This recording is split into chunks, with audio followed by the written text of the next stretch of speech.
So, yeah, so for about as long as I can remember, Dragon Ball has been a very big part of my life. From sitting in my living room drawing with Sharpies on the floor at 8, to now being able to do things like this. And, well, you'll see at the end of how much of a finished project it is, but I think it looked quite well.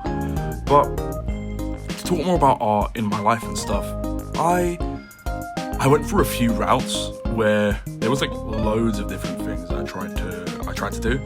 I went into music. I could play a little bit of piano.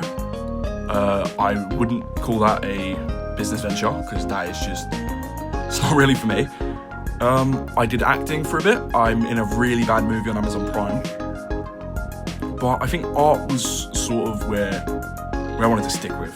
And to create content in art, I think is an amazing thing to be able to do, which is sort of what I'm planning on and maybe wanting to do more in the future.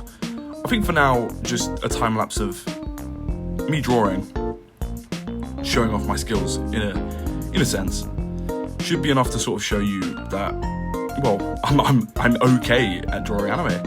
And I mean, look, I'm quite lucky to have artsy people around me in life. My family were all art heads. My uncle's a graffiti artist.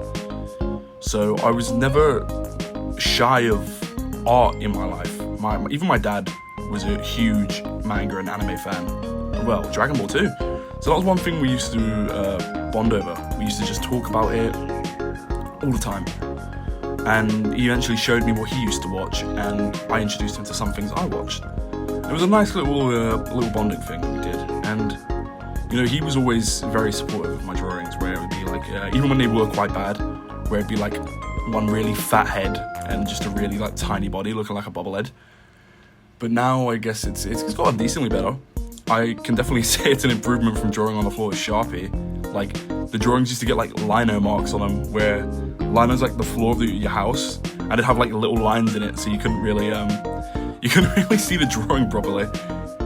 But I mean, art is such an expressive form of just things in general. You can have a bad day, do a drawing, you know, and then you're set from that.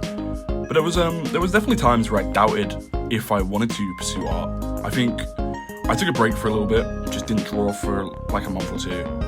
And when I got back to it, I made the worst like amalgamation I've ever seen in my life. And I was so upset.